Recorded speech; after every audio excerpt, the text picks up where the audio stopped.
Oh yeah, we gotta give it time. I missed a week and just forgot how we do things.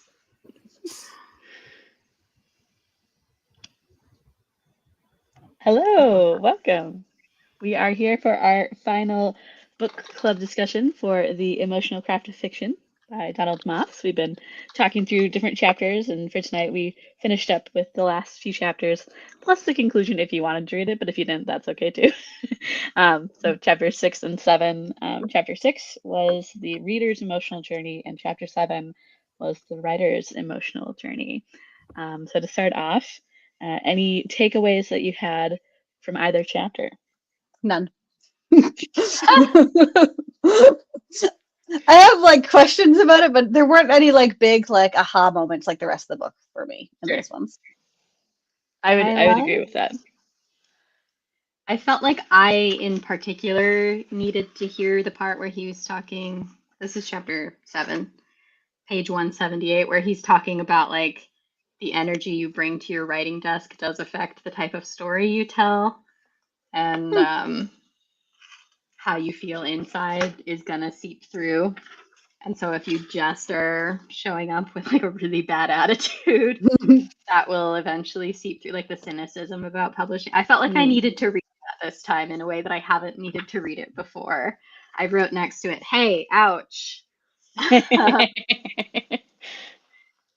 I think other than that, I felt like the symbolism part and the like inspiring part both suffered from too many examples. And then the part I wanted him to give more examples on, the part on prose, we got like nothing. The prose part was one where I was like, I'd really like to know more about this. Yeah, I was interesting for that one because he chose an excerpt from Red Rising, which was him talking about his wife, like the main character, and like spoiler alert if you haven't read the book, but like it happens pretty soon in the beginning that she gets killed off, and she's basically just a plot device as motivation for him. That's why she gets killed off. So I'm like, this is the example you use for like emotional gravitas. Like it wasn't hitting for me personally. Yeah, same with all of the symbolism examples. I started to just skim them because it was like, oh, the symbol is they found religion. Okay. Right. Yeah. Yeah. I think for me, the strength of, in particular, chapter 6 was the writing exercises.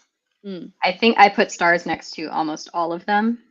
Like these are all things I would like to do, and they're all things I think that are really useful in revisions in particular. Yeah, that was the big hitter for me. For me, since I don't have like a active writing project right now, the one thing it did kind of get me started thinking about is like when he was talking about having nicer people and the sense of community and like having characters that readers want to spend time with. I was curious for Megan because your vampire book is such like a ensemble cast and like so built around a space. If that was like something you thought about at all of like what's the vibe of the community, and did you like think about these kinds of things as you were putting together? I think yes, especially in the sense that in a lot of like teen vampire stories, the setting functions as so much of a character, like how many community events they're having. Is it like a gossip-based community versus a community that's really tight-knit?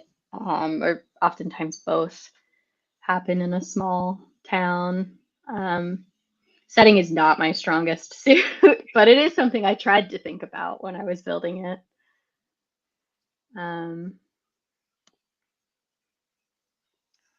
like and Griswold really keyed in on page 192, the second paragraph. What kind of person are you asking your readers to spend 400 or more pages with? I think this is the reason I haven't been enjoying my recent readings. Fair point. Yeah, Fair point. I can definitely see that.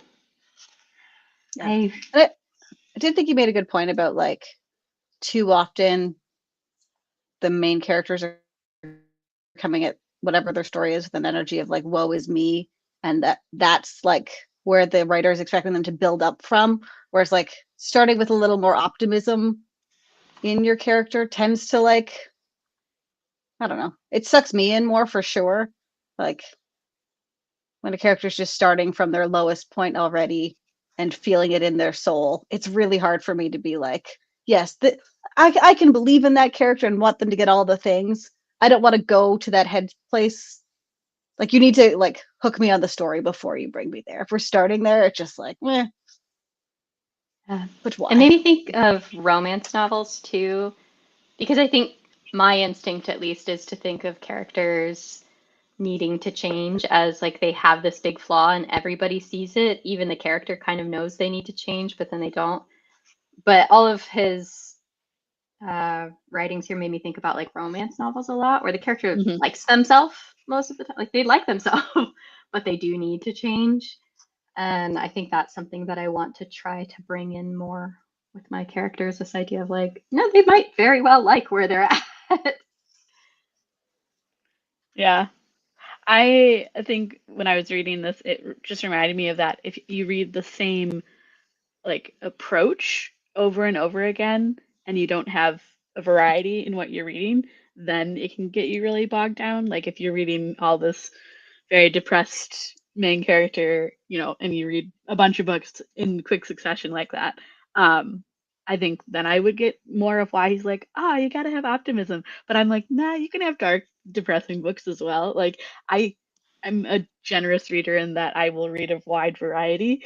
So to me, I wasn't like, yeah, you always gotta have hope or optimism in the story. Like, not always. Sometimes that's not what the story calls I read it as more of like the main character's like driving force can't just be woe is me.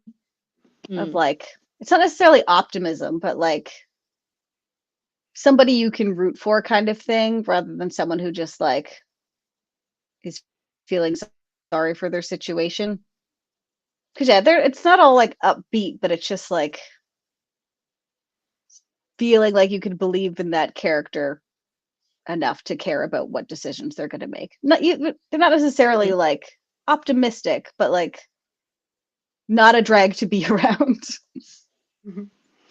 It was also making me think a lot about Mike Flanagan's movie Hush, which I watched recently, where if you haven't watched it, it's a horror movie. Obviously, it's Mike Flanagan. Um, and the main character is a deaf writer who lives alone in a cabin in the woods with no curtains for some reason, not a single curtain to be seen. And that's like she's becoming friends with the neighbor, and she has a sister. And that's really all you know about her for most of the movie. And then they introduce this guy who's trying to kill her. He's trying to get in and kill her. And you also never really learn much about him other than that he's done this before and he'll do it again and he's really good at it. And just the ways that Flanagan infuses hope into that situation, even though it would be so easy to be woe is me, because he like really, I for a lot of the movie up until the last second was like, I don't know if she's gonna live or die, and I won't spoil whether she does live or die, but like I really didn't know for a super long time. But there was still he just infused so well that like, is she gonna get up this time? Like, is she gonna do it? In a way that was really impressive, and I would love to try something like that. Yeah, I watched the trailer for that. I suspect it is too scary for me, but it looked cool. It was definitely a daytime watch for me. I don't usually fuck with movies that are like just serial killers. It's just Yeah. a serial killer. Mhm. But I did really like it. It was very cool. And he had like a symbol moment because in the first 5 minutes they show you this like hella loud smoke detector that is really bright flashing lights and super loud. And you just knew it was going to get used later because she pulled it off the wall. Great symbol. I would love to get better at symbols in my Yeah. books. Yeah, I think he mentioned about like you pick something and then you go and sprinkle it in earlier in the book. And I was like, yeah, that's a good revision tip for symbols. Yeah. I think he gives so much of that advice that is really nice to have a reminder of. Just like you can pick it later, you can pick it after the fact, and you can go back and put it in. Yeah. Anything from the chapters that you had questions on or you disagreed with? His life is not as interesting as he thinks it is. I just know he and I would hate all this. We would have so little crossover in books that we like.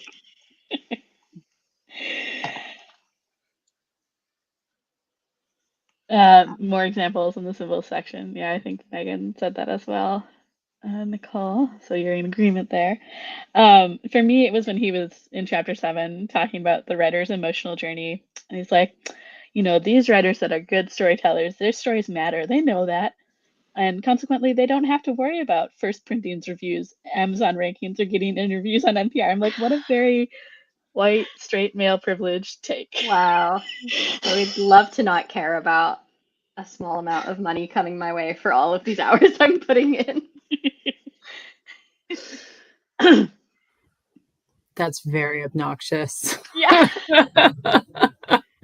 Screw you. Like, that's great and all, but some people do want to live and get a little bit of money. And like eat food and pay your mortgage. Wow. Who needs it? Yeah. I am a firm believer in not taking your writing too seriously. Like, I'm not trying to write a book to change the world. I just want people to have a good time during the time that they give to my story. Like, I don't want them to feel disappointed.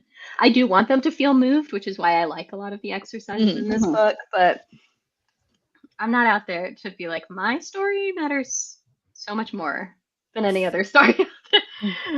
I believe in mine, and that's why it's gonna succeed. Yeah.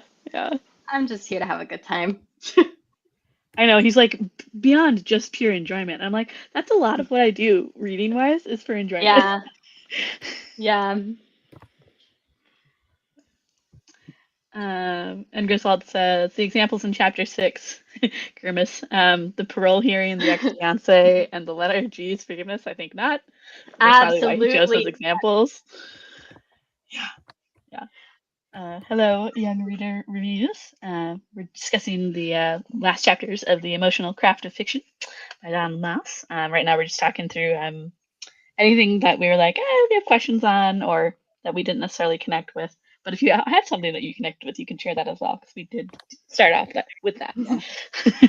I think that's a huge limitation, though, of the symbolism section and like all of the big morality, like forgiveness, betrayal, all of that, is that he gives these examples and he tells you that they have to mean something to you.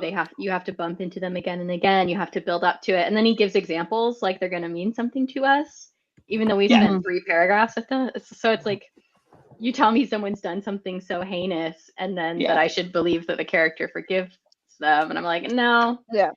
So it's like, did we need that example?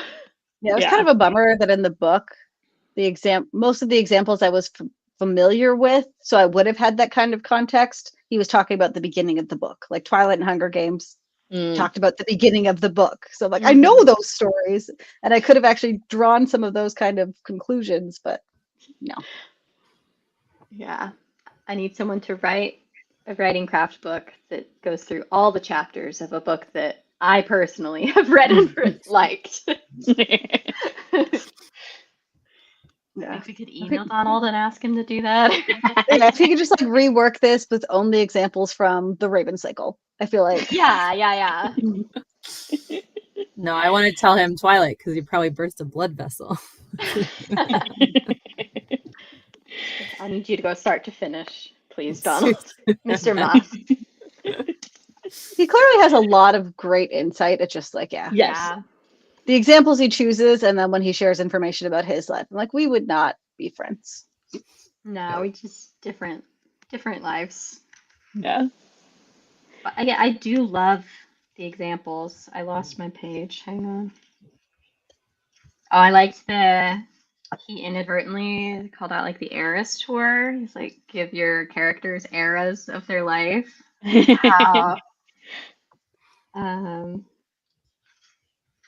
let's see, what else did I particularly like? Oh, this one on 158. emotional mastery exercise 25, which was go anywhere in your manuscript, pick any piece of description, use the arrangement of words, not imagery, to mimic what is being described. I think that sounds really fun. Like literally just choosing the way the sentence is structured to mimic the emotions going on. That sounds really fun.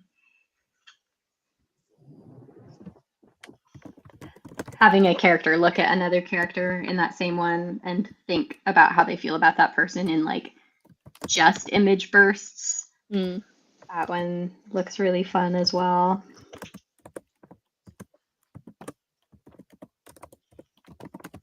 So moving towards, I guess, overall the book, what are your ideas on its strengths and weaknesses, or what things do you think you'll take from this versus what will you say, nah, not for me? I think it's going to come in handy on some projects and less so on others. And it's one I'll read again when I'm like actively revising something. Like there's a lot of value here for sure. Yeah. It's just, I tend to show up with snarkier comments. I don't know. No, this is one I had read this before. This is only my second time reading it front to back. But I do use it every year. Just if I'm revising something, I'll just kind of what exercise is here that I can do. And I think I will continue to use it that way. I don't feel like he has any insights that I've never heard before. Yeah. But I do feel like he has exercises that I would not think to do and that I couldn't find easily elsewhere, just on the internet or something. Yeah, I would agree. I think I'll definitely return to the exercise parts multiple times. But as far as like reading through again for takeaways, probably not. If anyone has any recommendations for books on prose, I would love your recommendations for that. Just at any point, if anyone thinks of any, just send me a message, because I feel like that's something I would love to read more about. Because the advice is typically just read a lot and write a lot and you'll fall into your own prose. But like there is a science there. I would like to know why things work certain ways and not just like intuit why they work that way. And Griswold says that exercise in emotion mastery 5 was a good way to think about pacing when writing. I'm gonna have to go back to that. I don't remember which one that was.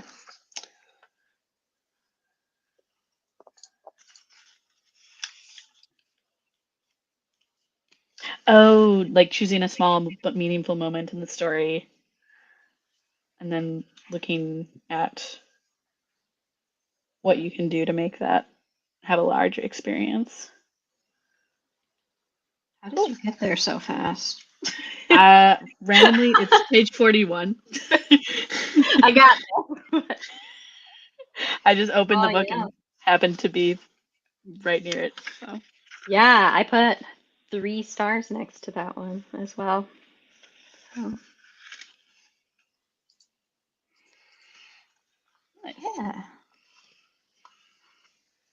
We figured we'd probably talk about the book for a short period of time and then just generally chat for a while.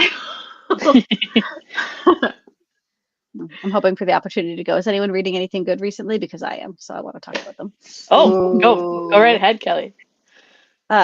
So in season 1 of The Bear, 2 of The Bear, whenever Richie goes to that fancy restaurant and he's learning how to do like super precision, like just a different level of hospitality. At one point, he's reading a book called Unreasonable Hospitality, and I am now reading that book, and it's really good. Really? Like, it's about this guy who just kind of how he came up in restaurants and eventually went on to like co-run the like #1 restaurant in the world. Apparently there's like a 50 top restaurants in the world contest. That's very important in that sphere. So the first time he went in the intro of the book, they came in 50th place, but he kind of tipped his hat that they'll eventually go on to #1. But talking about like how they take care of people and how they think about things in their industry of like, it's not an industry I'm in, but it's just like an interesting business perspective. He's good at storytelling.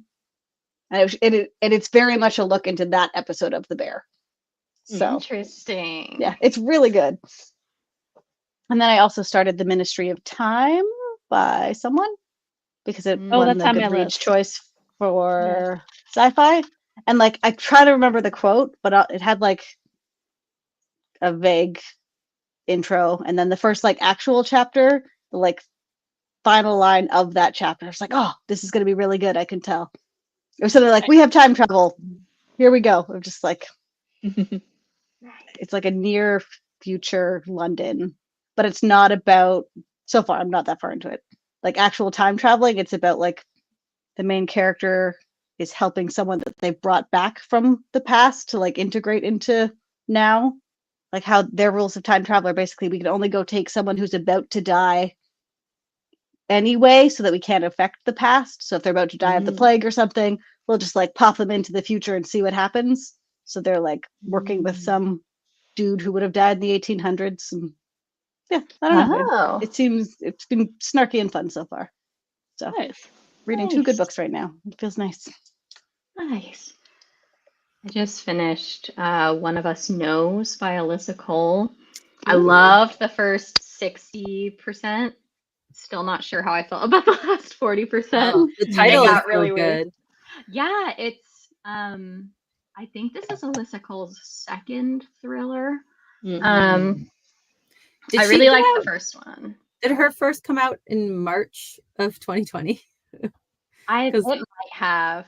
Yeah, because I feel like the name is very familiar and like the title. She wrote romance, right? Yeah, yeah.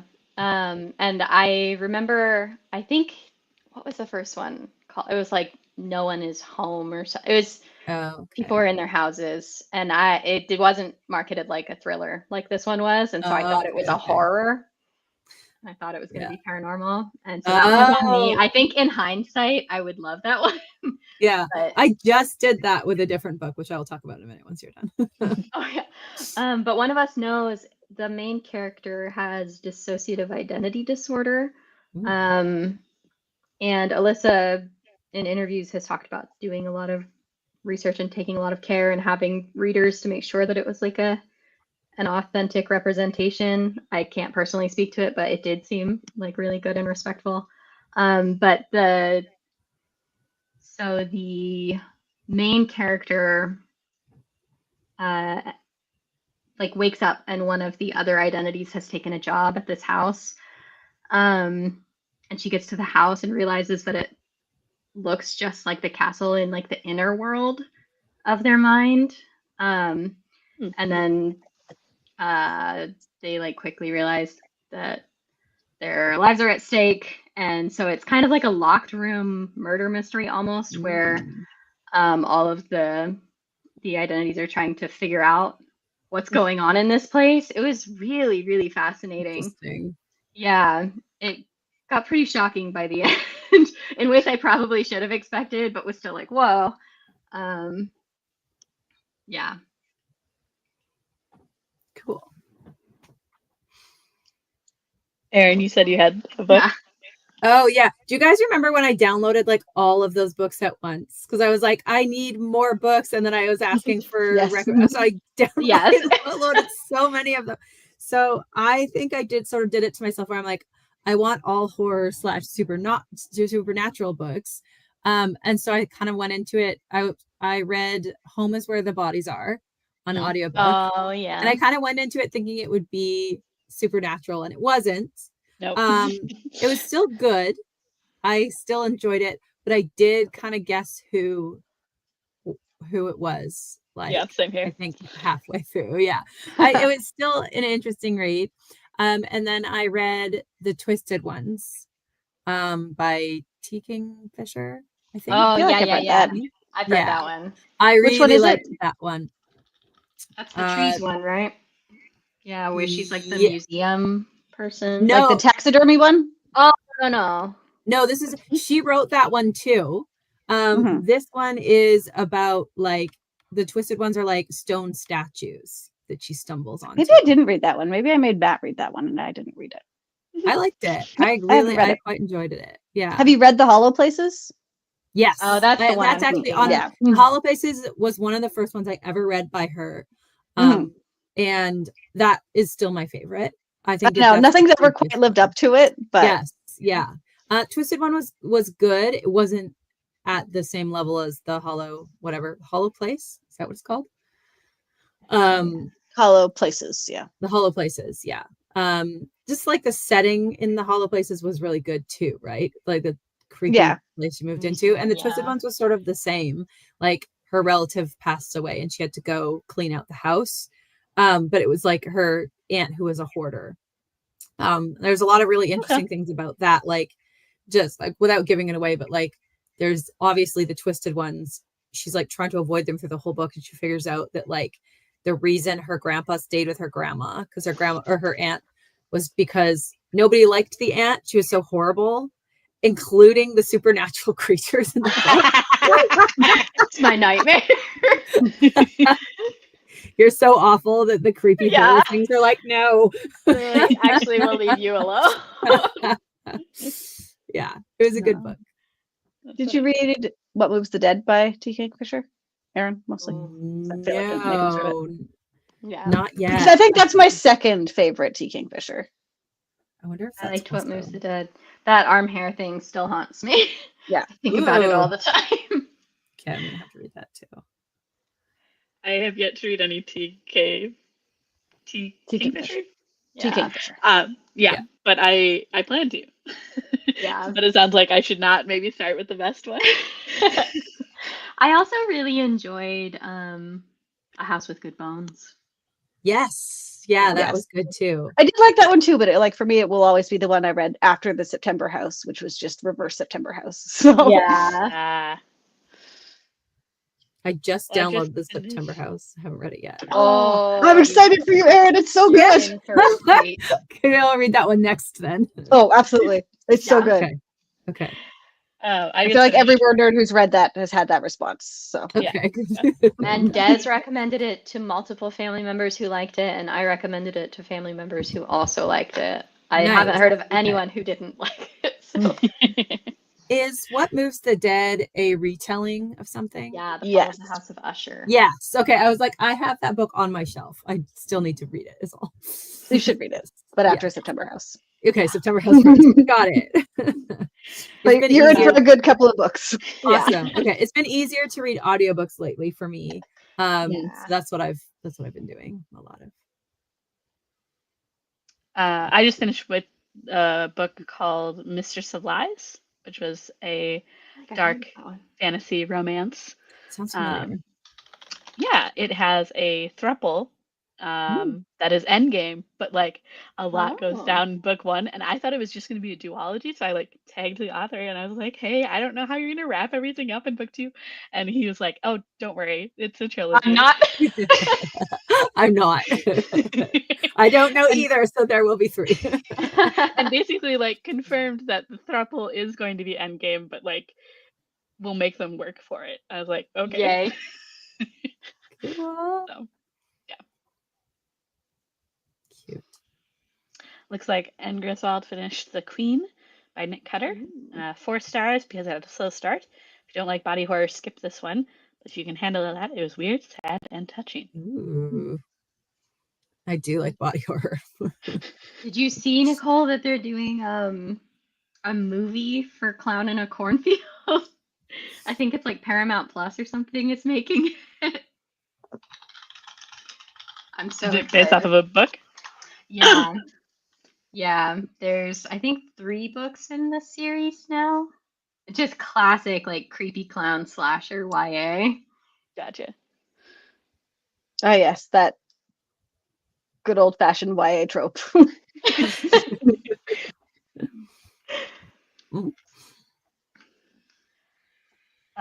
Slightly connected to our writing book topic, have any of you come across a piece of writing advice this year, or like a lesson learned that you particularly liked? I found one recently on Twitter that I wanted to share, or not Twitter, excuse me, Blue Sky. This is essay Chant. She says, write generously for an audience who loves your work, not defensively for an audience who hates it. I was like, that's good advice. Good. That's awesome. Yeah. That's the advice I heard this year. That is great. We're all just saying Leah's advice. Essay Chant. Yes. That's really good. Yeah. I think for me this year, it's less like advice that was given to me and more just something that's been like learned through more experience. And it's just to like trust your instincts when you're writing your book. This is the second time this has happened to me with a book that I've written, but it did happen again this year where I had a really like good experience with a book that I've written. It's had a close call that we'll see what happens down the line, but basically like I had gone on sub with a book for a long time. I'd been querying it for a long time. And as you query for a long time, like I like science. I if I see the market is responding a certain way, I'll just change the book a little bit to try and tweak it to get better results, and it works. Like it does work.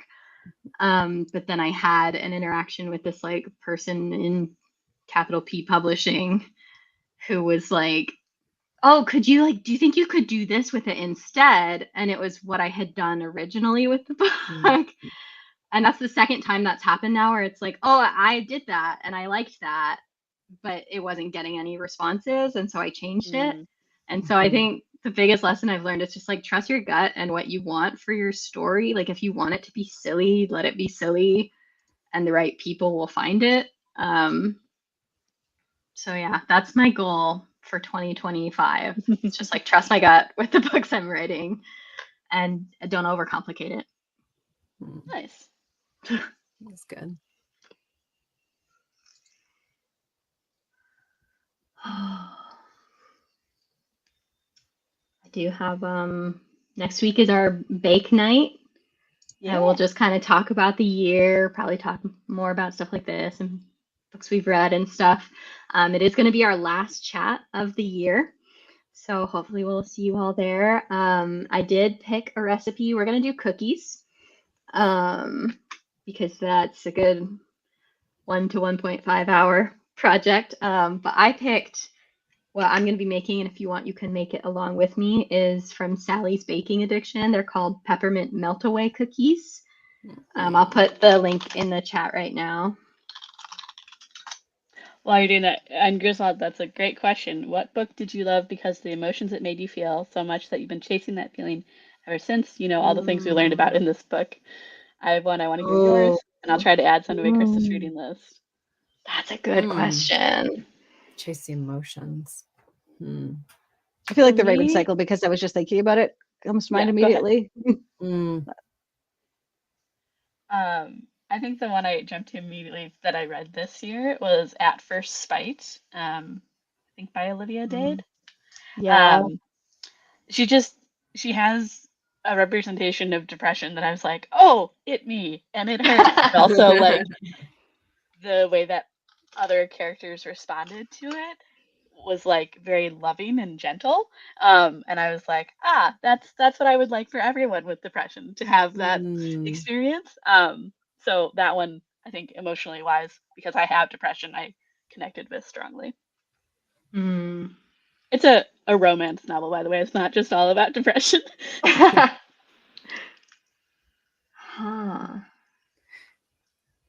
This is such a good question, and I'm realizing how hard it is for me to think of something. I've read a lot of great books this year, but none of them like are jumping at us like exactly emotional journey. Yeah, exactly. Nothing fiction. I read a book about turtles. Made me feel a lot this year, but turtles made me feel so much. Yeah, I have been chasing that feeling. Oh my god. The book was called Of Time and Turtles, so if anyone's looking for, that's really cute.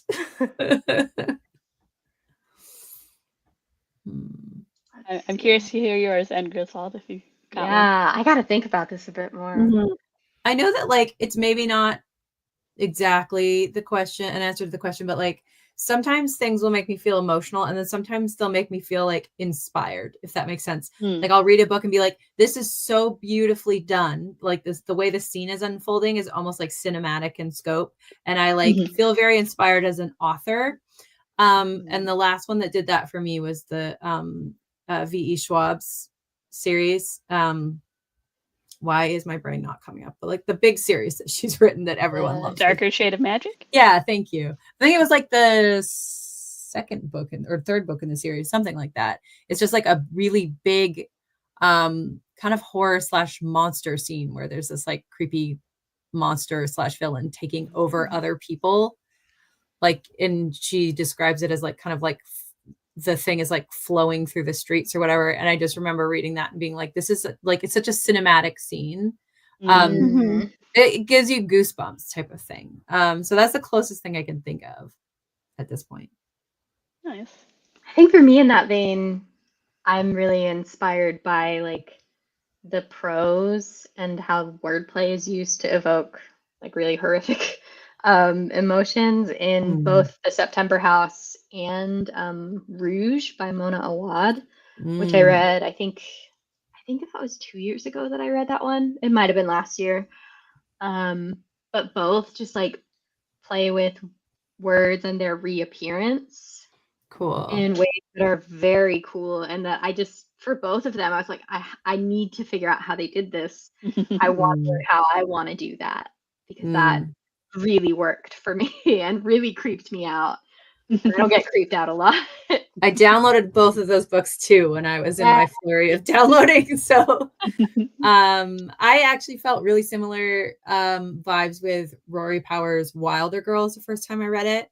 Like the way her prose is like, it's like short and sharp, particularly in the parts where she's seeing like the like screwed up bear over the wall and stuff like that. And that's like, I love body horror. So I already was really like sucked in by this book. And then her description is like so stark that it just like, there's nothing in between you and the horror. You know what I mean? Like, yeah. It feels like you're right there. So I kind of had that same feeling. I'm very intrigued by Anne Griswold's suggestion. For me, I cannot believe how much I cared about the decision the character did or did not make on the last page of Recursion. The last page. Right? Or did not make. I don't know if I like the sound of that. Right? Okay. It's better not be one of those. Or did they? You decide. No. Decide to fling my book across the room. Yeah, like scrolling through my. I'm trying to remember like books that made me cry. Like there's been a lot, but like it's hard to remember on the spot. Yeah. What did you say it was? Rouge and September House? Are those books you'd recommend buying like physical copies so you can see the prose, or do you think that it would be just as effective on audio? I read them both as audiobooks. Okay. All right. I would like to read both of them as physical books and see if it worked on me equally as well. Oh, I am curious if in audio form you would be more likely to pick up on like the uncanny nature of a word being wrong. Right. If it makes you make you more spooked or not. Interesting. Yeah. I bought a physical copy of September House this year, but I haven't read it yet because I'm trying to give myself more of a gap in between, because I do feel like there's something about hearing horror read in the speed that I listen to audiobooks that loses a bit of the ominous feeling. Right. Yeah. That makes sense. I have only read The September House in physical format. I haven't listened to it. So that's interesting that both of you listened to it and wonder if you'd have the same experience reading it. Yeah. I know I want to try both just to see, experiment. I've already bought too many books recently. I have to read the books that I've bought over the last month before I can go and buy those to reread. Oh God, don't say that. I was doing so well for so long with like just not buying new books if I didn't already read it and like it. That's all gone to hell this year. Yeah, I've bought so many books. I'm so far past that. I still remember I had this one friend who came over and was looking at my bookshelves and he's like, "Wow, you have so many books. Have you read all of the books you own?" And I was like, "Get out of my house." Never come back. Don't ask that question. How dare you? I did find one past example that I do think kind of fits Nicole's question. A Short Stay in Hell by Stephen L. Peck, which is a really short probably maybe a little longer than a novella, whatever that next beat up is. Actually, I'm gonna read the official description. Basically, like everyone gets like an individualized hell kind of thing. An ordinary family man, geologist, and Mormon has always believed he'd be reunited with his loved ones after death. When he dies, Soren wakes up to find himself cast by a god he has never heard of into a hell whose dimensions he can barely grasp, a vast library he can only escape by finding a book that contains the story of his life. Okay, it does say it's a novella. Hauntingly existential novella. What and is just this like the called? feeling of dread it managed to pull off. A Short Stay in Hell. I read it last year. I think I recommended it then. But basically, like, it's this endless library with every possible combination of letters in all of the books. So it doesn't have to be like words that make sense. So just like theoretically, the stay in hell is just like you'll eventually get to go on to whatever religion's good place this was, but you have to find the book that's the story of your life. But it's not possible. But you just don't realize it right. Like the characters don't realize it right away. Of just like you go floors and floors, years and years, and find a couple books with a couple words that are real. So it's just like this. God. And like occasionally running into other people, but practicing Mormon. I think so. I'm on his Wikipedia right now. I thought I knew every ex-Mormon author. It reminds me a bit of like a similar feel, what you're describing, to Piranesi or Piranesi. I don't know how it's pronounced. Yeah. And hello, Mr. Kate. Hello. Piranesi gave me more of the like kind of not necessarily an emotional story, but like the kind of wonder that I think is what draws me to stories more of like, oh, I just love this. Like the book, I'm trying to think of like the books I'd loved recently, like Emily Wilde and whatever. It wasn't necessarily the emotional journey that hooked me. So those aren't always the kind of stories I'm looking at. Yeah, I think it's like a the world is magic for me. Yeah. Yes, highly recommended. A Short Stay in Hell for everybody. It's great.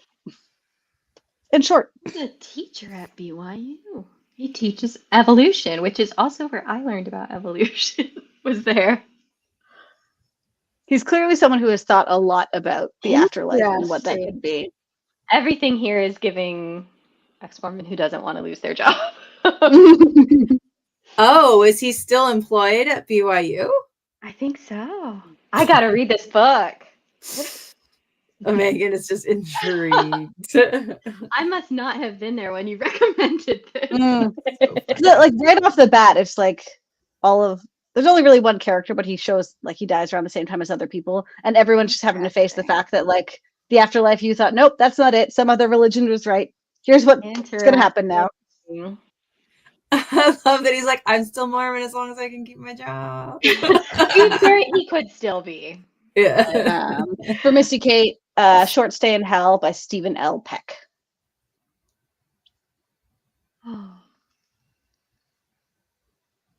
Yeah, I am excited. I haven't read the second of the Emily Wilde books because I've been waiting until it was in paperback because I already own the paperback of the first one.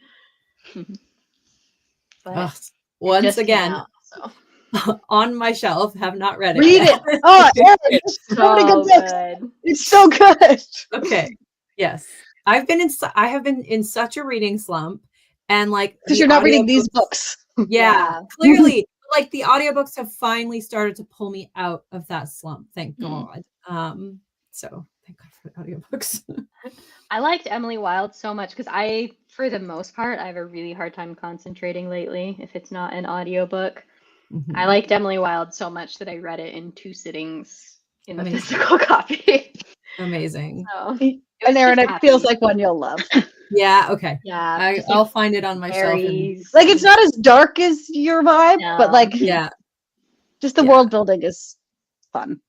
Okay. Whimsical, a little creepy. Ooh, yes. 100%. Yeah, really great characters. Good banter. Yep. Love some good banter. All right. Well, I think we'll probably wrap things up for the evening. But we are excited to see you next week for our peppermint melt away cookie baking. where we'll chat again about books and writing and the end of the year and cookies. So thanks for joining us, and we hope to see you next week. Oh, Edgar's Old Red S by J.J. Abrams. I want to hear about this. Oh, sorry. We're not leaving. Ending the chat is postponed. Was it good? General, is it recommended? Hopefully, because I've already got Megan a copy. Have it. Okay. Right here. No pressure. Answer now so we can go off the chat. I started this one. That's where I am. Which It doesn't book is look like a lot, but it is a lot. Ship of Theseus. Ooh. Oh.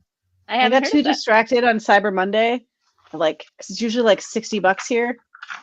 And it like went down to 40, and I thought I'd have more time, and it went back up to 60. I'm like, even $40 for a book is so much. No. I'm taking notes in it, but then I wasn't thinking, and I've been writing in black ink, and it looks like it's part of the book in a way that's going to be difficult to keep track of later. Nicole says, I, as a reader, enjoyed the experience, but the story of the Ship of Theseus is a little confusing. Okay. I could see that so far. Where am I in here? I don't even know. Yeah, 5 times. there's no page numbers. I'm about this far in. It's chaos. Because why would there be page numbers? The only thing so far that I think it suffers from is like early 2010s J.J. Abrams concepts of like what he thinks a woman would find attractive. Oh It's boy. like this guy's being a dick, but it's hot. And he's like, her dad has her set up with a great job in New York City that's going to pay her a lot of money. And he's like, you shouldn't do that. You should do your passion. And it's like, God forbid she take a money that will pay her really well. I feel like this is going to be like, it's going to be a step up from House of Leaves in terms of like, but like, it's still not good. Like, we're still going to be waiting for that third book that's like modern sensibilities, but this like weird style of storytelling. Yes, I'm But desperate. I'm willing to go on that journey. So Yeah. I want to know where we've been for when we get there. All right. We'll let you guys go. Thank you. Immediate book review demanded. All right. Bye. Bye.